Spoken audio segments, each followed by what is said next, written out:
She mopped his floors at night. He mocked her by day.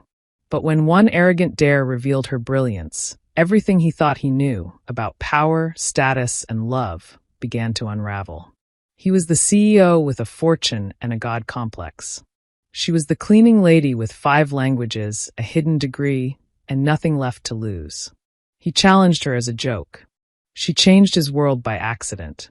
Hello family, welcome to True Life Stories. Please subscribe and leave a like for us, it means the world to us. Also share this video to your friends and loved ones and turn on post notifications so you don't miss future videos from us. Thank you as you do so. Sit back and relax as we dive into the story. The city skyline reflected off the vast windows of the top floor of Hargrove Technologies, a rising titan in artificial intelligence and global automation. Inside the pristine, minimalist office sat its ruler, Julian Hargrove. 36 years old, impeccably dressed in a charcoal gray suit that cost more than most people's rent, Julian leaned back in his Italian leather chair with a smug smirk playing on his lips. The entire room was a testament to wealth and taste. High ceilings, original abstract art, shelves lined with awards, and a view that screamed power. Julian was brilliant. That much was universally accepted. A prodigy from age 14, he had started coding algorithms while other kids were figuring out algebra. By 27, he'd sold his first tech startup for 8 figures. Now, less than a decade later, he was CEO of a multi-billion-dollar company employing over 2,000 people globally. The problem wasn't his intellect, it was his mouth. And his ego. He didn't walk through the office. He glided like a monarch through a courtroom, his tailored steps exuding the assurance that he owned everything and everyone in the room. His employees, most of them Ivy League graduates, treated him with a mix of admiration and fear. Julian didn't believe in softness. He believed in efficiency, results, and hierarchy, and anyone who didn't sit at the top in his eyes was invisible. That included the cleaning staff. Third day this week, the hallway trash cans weren't emptied by 6 a.m., he muttered one morning to his assistant without making eye contact. If you can't train them to follow instructions, replace them. His tone was clinical, detached. The cleaning staff were just part of the background, like the coffee machine or the air conditioning. Useful, but forgettable. It was nearing 9 p.m. when Julian returned to his office after a private dinner meeting with venture capitalists. He loosened his tie and dropped a folder on his desk with a bored sigh. That's when he noticed her. The cleaning lady. She moved quietly around the room, her curly hair pulled into a tight bun, wearing the standard black uniform. She was wiping the glass table with methodical strokes, carefully lifting the items on the desk and placing them back in perfect order. Julian barely glanced at her. It annoyed him that she didn't jump when she saw him. Most of the junior staff did. She just kept working, her eyes focused, posture steady. "Doesn't anyone teach you to knock?" he said, not really expecting a reply. She paused briefly, then calmly replied, "It's cleaning hours, sir." "I thought the room was empty." Julian scoffed under his breath and turned away, flipping open his laptop. She resumed dusting a shelf. He watched her in the reflection of the glass wall. Quiet, mechanical, unbothered, probably uneducated, he thought.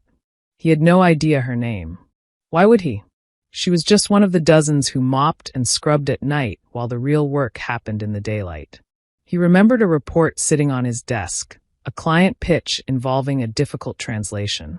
One of his own project managers had failed to make sense of it. A petty idea flickered across his mind. Grabbing the document, he turned to her with a mocking grin. "Hey, cleaning lady," he called out, waving the paper.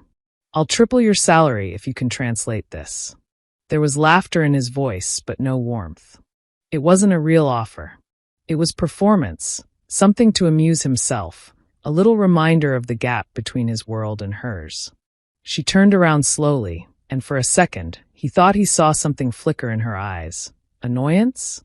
Intelligence? No, probably just surprise. He held out the page casually, waiting for her to fumble, waiting for her to stare at it in confusion. Instead, she took it from him without hesitation. "Mandarin?" she asked, scanning the text. Then, under her breath, she began translating line by line seamlessly. Julian's smirk faded. She didn't stop at literal meaning. She adjusted the structure, corrected syntax errors, and even pointed out a mistranslation in the original Chinese text. He blinked. Who the hell was this girl? For a long moment, there was silence in the office. The kind of silence that feels heavy, awkward for one person, soul-splitting for the other. Julian Hargrove stared at the young woman in front of him, the paper still in her hand, now annotated with corrections in the margin. She handed it back to him like it was nothing, as if she hadn't just unraveled a professional translation problem in under 2 minutes. "Who are you?" Julian asked, but his voice had lost its edge. There was no sarcasm this time, only stunned curiosity. The woman stood upright, holding his gaze with quiet confidence. "I'm Amanda. Amanda Daniels." He blinked, expecting more. When she didn't continue, he narrowed his eyes. "How do you know Mandarin?" "I study languages," she replied plainly, as if it were the most obvious thing in the world. She didn't smile, didn't gloat. In fact, she looked more inconvenienced than impressed with herself. Julian, who prided himself on controlling every room he stepped into, suddenly felt unprepared. He leaned against his desk and crossed his arms. "What kind of cleaning lady studies languages?" She raised a brow. "The kind who can't afford tuition unless she works 2 jobs." Julian's mouth opened slightly, but no words came out. The weight of her statement lingered in the air between them. He looked down at the translation again, scanning the notes she'd made in the margins. Her writing was neat, analytical, confident. She hadn't just translated the passage. She'd understood it, contextualized it, and improved it. Even his lead project manager hadn't been able to do that. Amanda began gathering her cleaning supplies, apparently uninterested in continuing the conversation. She'd seen men like Julian before, cocky, wealthy, entitled. Her intelligence often made people uncomfortable, especially when it came from someone holding a mop. So, she never bothered explaining herself to people like him. She'd learned a long time ago that silence was often more powerful than explanation. But Julian was no longer mocking. He was curious, and something else he rarely felt, impressed. "Wait," he said before she could reach the door. "What else do you study?" She turned slowly, sighing inwardly. "I'm in my final year at Lakeshore University, majoring in linguistics and comparative literature. I speak 5 languages fluently: Mandarin, French, Russian, Spanish, and Yoruba. Working on Arabic." Julian's eyebrows lifted. "You're fluent in all of those?" "Yes." "Why are you here?" he asked, more to himself than to her. "Why are you cleaning floors?" Amanda's eyes softened a little, not in pity, but in resilience. "Because scholarships only cover so much. My mom passed 2 years ago. My brother's in high school. Someone has to pay the bills." Julian didn't know what to say. He had spent his entire career surrounded by overachievers, yet none of them had to vacuum floors at night and write thesis papers by dawn. She moved toward the door again, her cleaning cart squeaking quietly beside her. "Amanda," Julian said, her name sounding foreign but strong in his mouth. She stopped again. "Do you want a job?" She tilted her head, skeptical. "This is a job." "No, I mean," he faltered, for once unsure how to present himself. "I mean something else. A position here. Something more fitting for someone like you." She looked him over, searching for the sarcasm, the arrogance. But this time it wasn't there. His tone was sincere. Curious. Even a little bit shaken. "I'm not a charity case," she said finally. "I don't think you are," he replied. Their eyes locked again, and for the first time, Julian didn't see a cleaner. He saw a woman who'd worked harder than most of his executives just to stand in this room. And Amanda saw something in him too.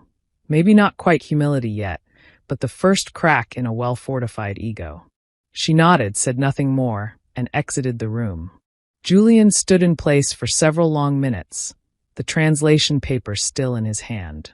The night outside his office windows glittered with city lights, but for once, it wasn't the view that held his attention. It was the name he'd just learned, Amanda Daniels. And for reasons he couldn't explain, Not yet. That name had just shifted something inside him.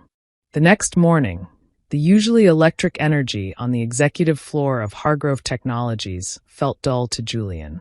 He arrived earlier than usual, black coffee in hand, tailored coat flaring behind him, as he walked past his assistant and barely mumbled a greeting. "Morning, Mr. Hargrove," she chirped, handing him the day's schedule. He barely glanced at it. He walked straight into his office and closed the door. The translation document still sat on his desk, now placed neatly where Amanda had left it. He picked it up again, as if to confirm that what had happened the night before hadn't been some strange hallucination. The corrections were still there, unmistakably sharp. Clean penmanship. Confidence in every line. Julian sat down slowly, staring at the paper.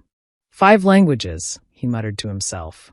While pushing a mop, he spun in his chair absently, staring out at the skyline. Something about the entire encounter gnawed at him. Not because she had embarrassed him, but because she had done something that few ever had, disarmed him. The moment had stripped him of his usual dominance, and he wasn't sure whether he was irritated or intrigued. He finally buzzed his assistant. "Marcy, get me HR. Now." Within the hour, he had the full personnel file on Amanda Daniels, or at least what little they had. She wasn't even an official company employee. She was contracted through a third-party cleaning service. No salary records, no ID badge, no office email. Julian frowned. This girl had slipped through the company's notice not because she was unremarkable, but because no one had bothered to look, including him. He closed the file and stood. That evening, Amanda returned to the 39th floor like she always did. Backpack slung over one shoulder, earbuds in, hoodie pulled tight. The office was mostly empty by then, the hum of electronics the only sound besides the occasional squeak of her cleaning cart's wheels. She didn't expect to see Julian waiting in his office. He usually left before sunset unless there was a crisis. Tonight, he was sitting on the edge of his desk in shirt sleeves, his jacket draped over the back of his chair. When she entered, he looked up. "You came back," he said, standing. "Why wouldn't I?" she replied, removing one earbud but continuing to push the cart forward. "I thought maybe you'd quit. After last night." Amanda chuckled softly. "I've had worse things said to me than being underestimated by a CEO." Julian winced a little. "Fair." She started to wipe down a side table. "I meant what I said," he added, watching her. "About the job. I wasn't mocking you." Amanda stopped, stood straight, and looked at him again.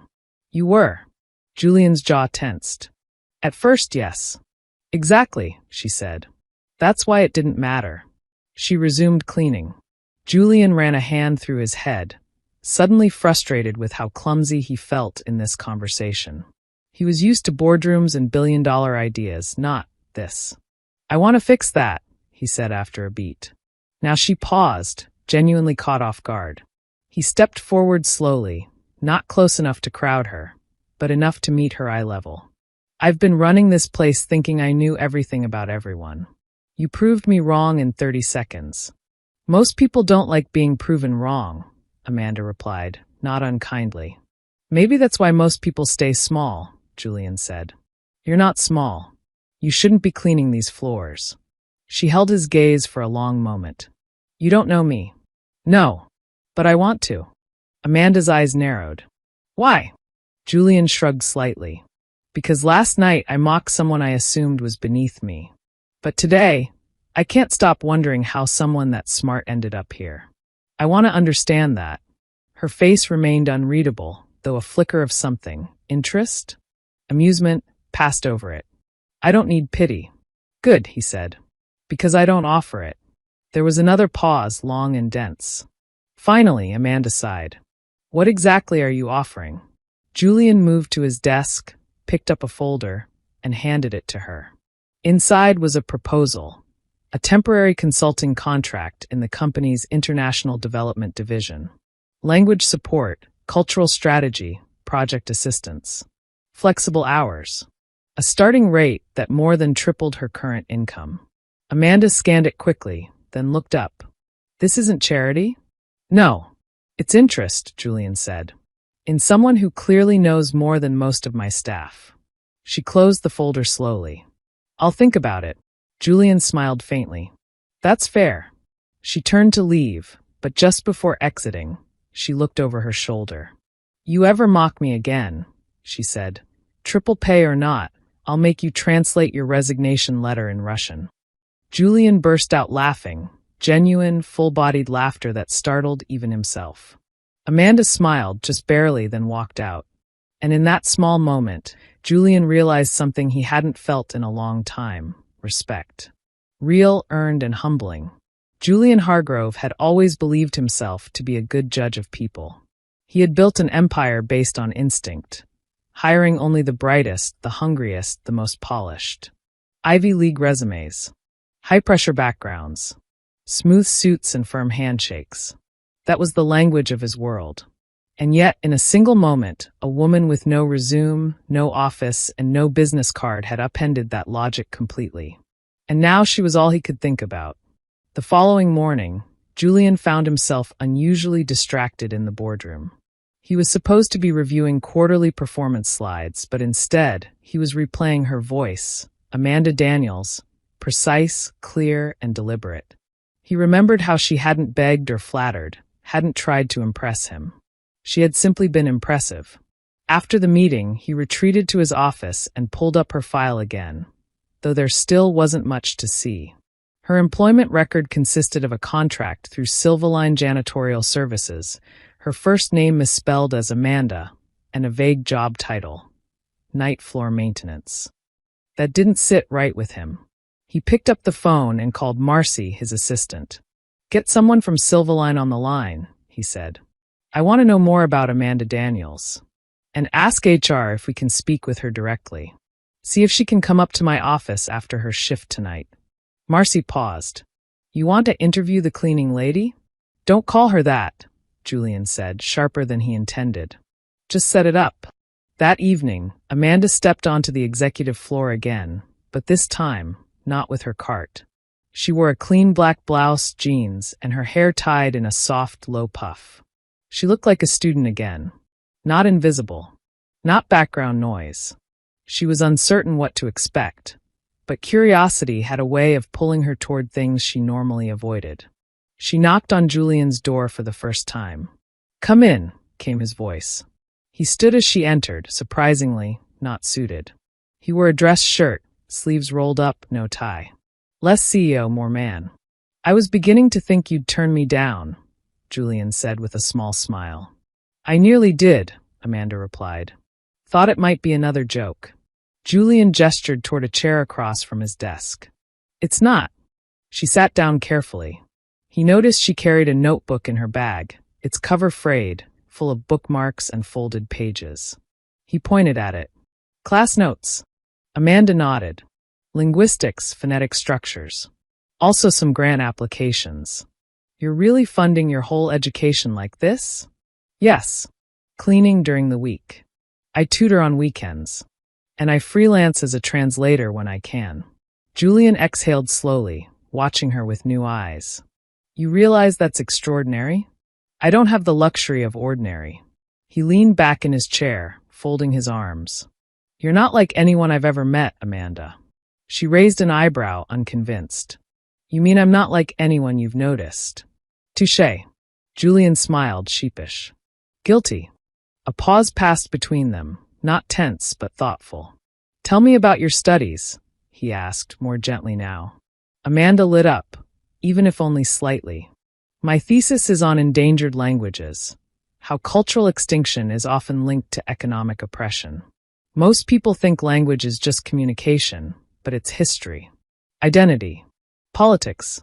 When a language dies, so does a way of thinking. Julian listened, genuinely intrigued. He watched the way her hands moved when she spoke, the way her voice shifted gears, calm but passionate, soft but firm. She wasn't trying to impress him. She was just being herself. Why linguistics? He asked. Amanda leaned forward slightly. Because words matter. People assume power comes from money or position, but words shape perception. Entire empires rise and fall because of how ideas are translated, miscommunicated, or misunderstood. Julian's chest tightened a little. He realized this woman who used to empty his trash understood the world with more depth than most executives he'd hired. "Why didn't you apply here before?" he asked. "You're clearly overqualified for cleaning." "I did," she replied calmly. "Twice. Got no response." He blinked. "What? Guess my resume didn't scream worth your time." She gave him a look, not bitter but brutally honest. Julian felt the burn of embarrassment in his chest. He had built a culture that prized polish and pedigree so much that someone like Amanda hadn't even been granted a second glance. A system that he created had let her fall through the cracks. He looked away, ashamed. "I'm sorry," he said. Amanda tilted her head. "For what?" "For being part of a world that only sees value in the packaging." The room fell silent for a moment, the air between them growing softer. Julian leaned forward, hands clasped together on the desk. "I want to change that," he said. "Starting with you." Amanda looked skeptical. "You don't even know what I want. So tell me." She hesitated. For the first time, her confidence wavered. "I want to do work that matters," she said quietly. "To use what I know to build bridges, not clean around the walls."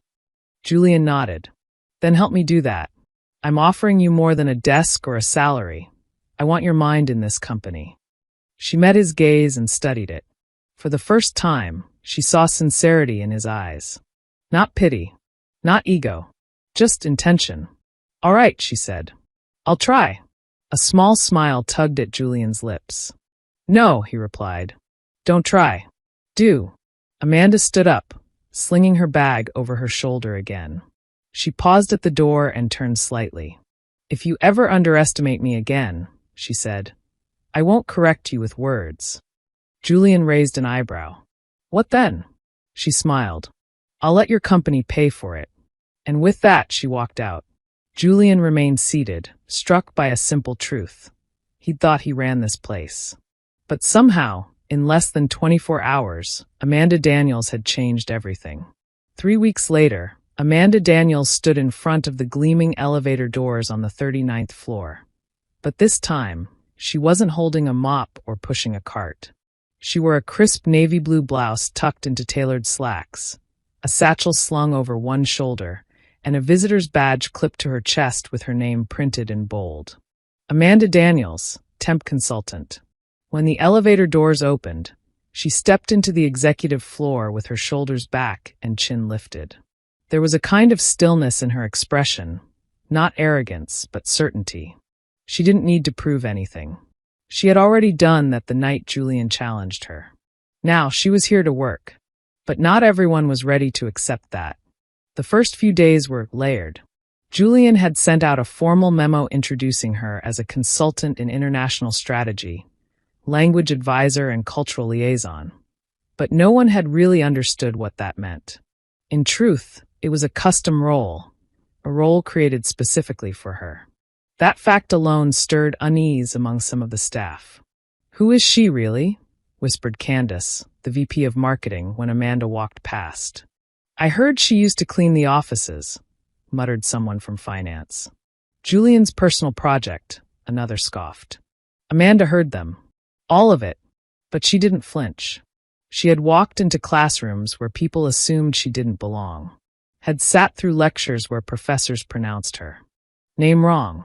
She had waited tables where customers thought her only skill was smiling politely. Let them whisper. She wasn't here for them.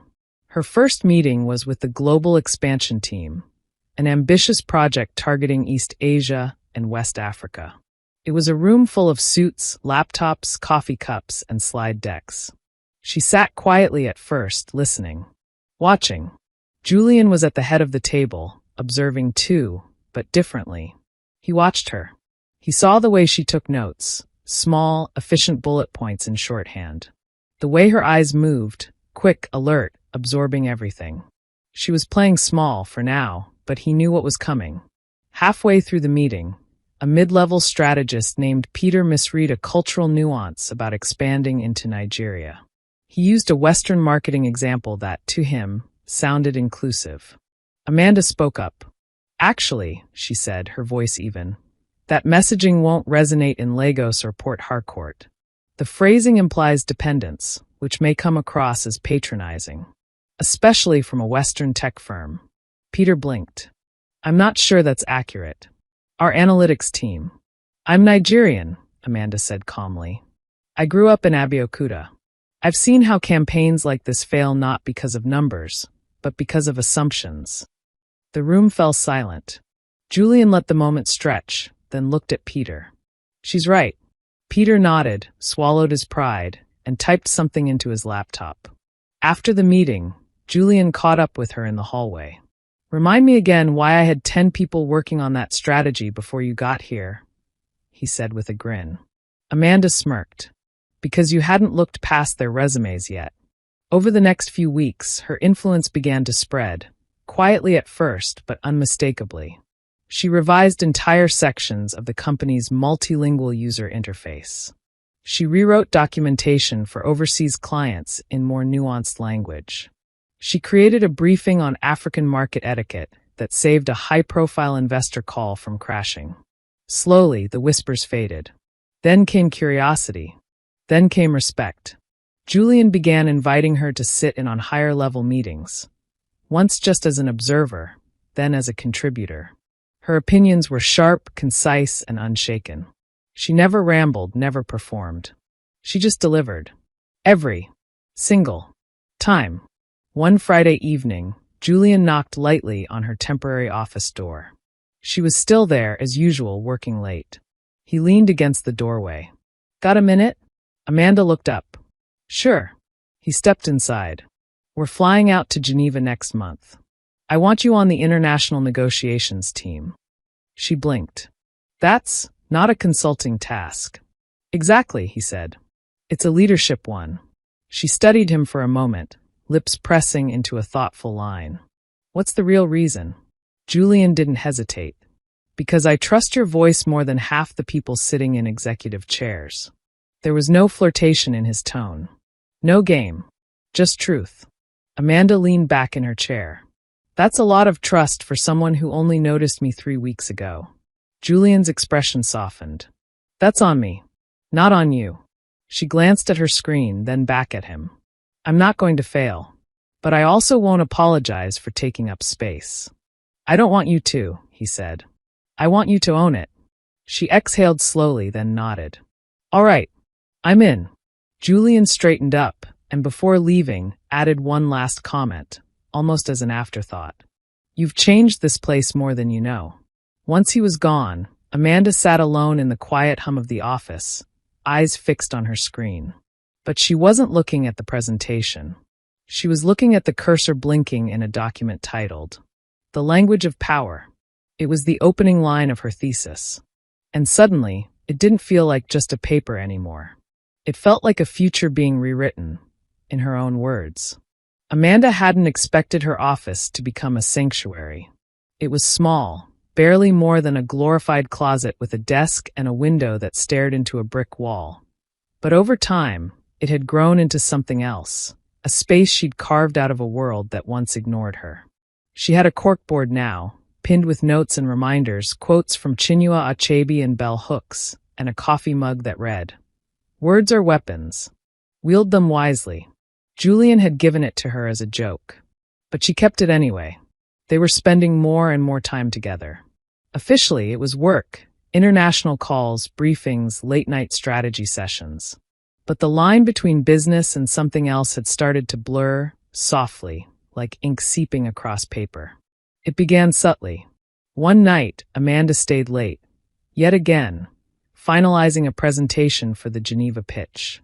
Julian popped into her office with 2 containers of takeout and a bottle of sparkling water.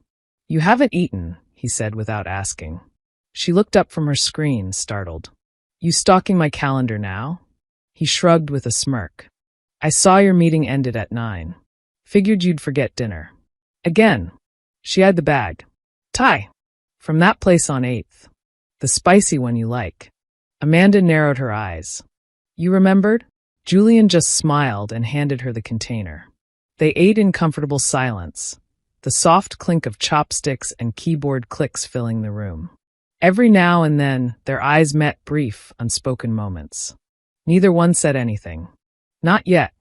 Another night, after an exhausting investor call that had gone off the rails, Julian slumped onto the sofa in her office and stared at the ceiling.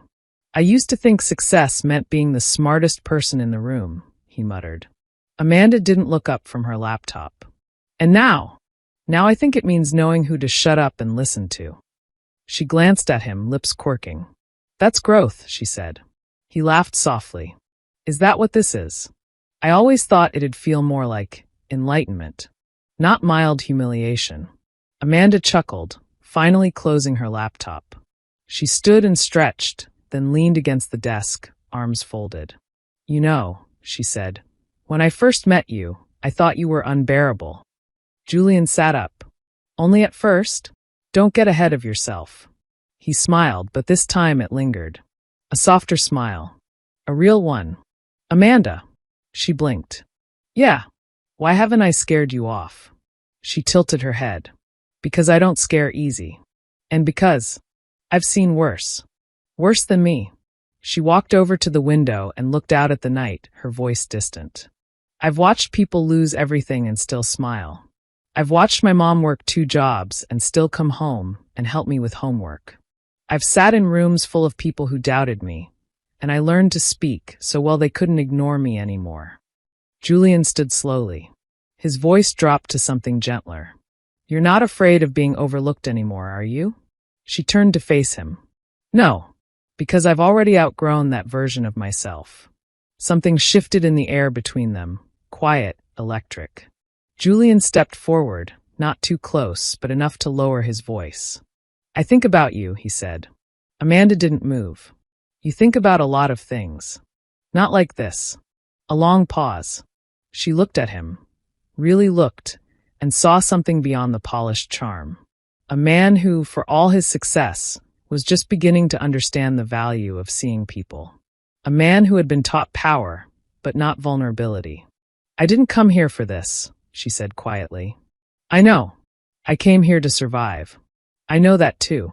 And now, he took one more step. Now you're building something bigger than survival. She inhaled, steady but unsure. Julian, if we cross that line. He nodded. I know. We risk something. Another long silence. Then, softly, not dramatically, Amanda reached for his hand. And he didn't let go. It was nothing loud. No music. No kiss. Just 2 people, once separated by status, perception, and ego, standing in a room they'd remade together. It was quiet, but powerful. A shift in more than just roles. A shift in hearts. The day of Amanda Daniels' graduation arrived beneath a slate-gray sky. Rain threatened, but never fell, the clouds hovering like quiet witnesses over the university's sprawling courtyard. Rows of folding chairs lined the campus lawn, filled with proud families, anxious graduates, and faculty in bright regalia. In the front row, tucked discreetly behind a row of professors, sat Julian Hargrove. He was out of place in every obvious way. No cap, no gown, no student ID, but no one dared ask why he was there. His eyes never left the stage. Not when the deans gave their speeches. Not during the honorary degree presentation. He waited for one name. And then it came. Valedictorian of the class of 2025, Amanda Olu Daniels.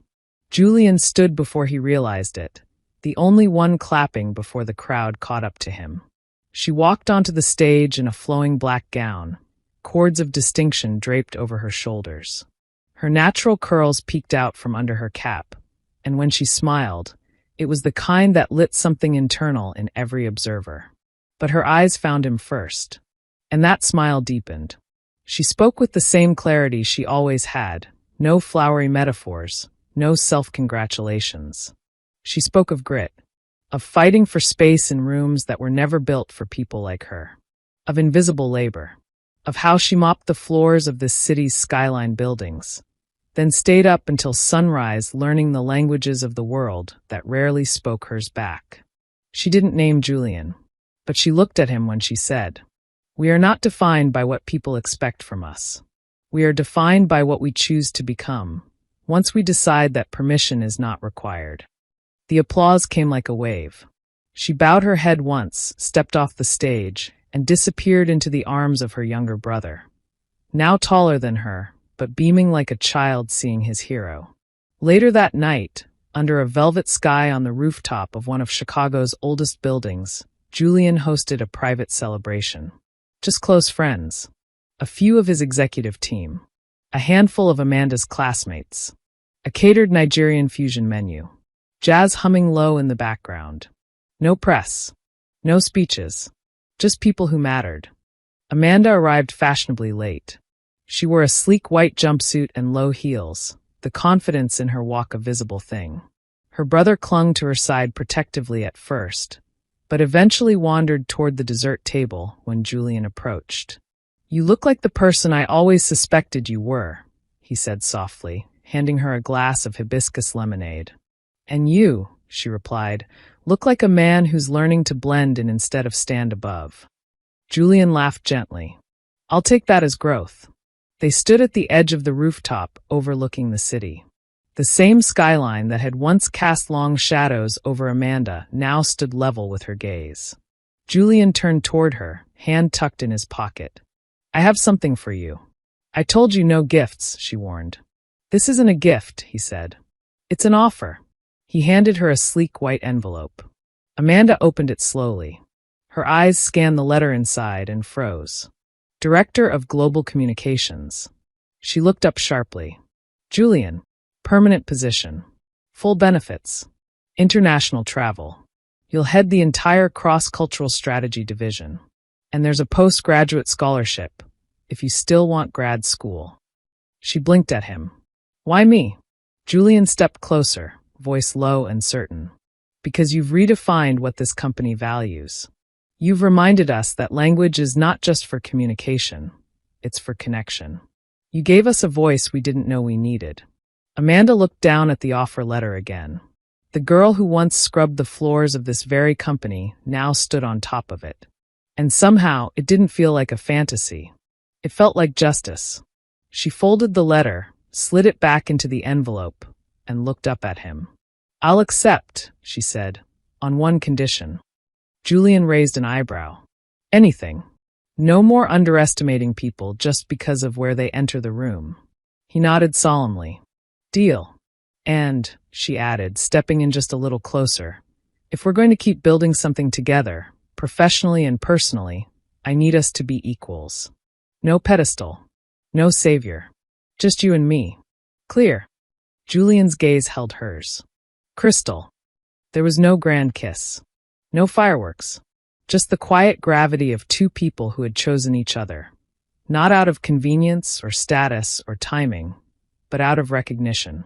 Out of truth. Above them, the lights of the city blinked like constellations. And beneath them, the rooftop buzzed with laughter and music. But between Julian and Amanda, there was only stillness. The stillness of something real beginning. We have come to the end of the story. I hope you enjoyed it. Leave a like and subscribe to my YouTube channel for more interesting stories.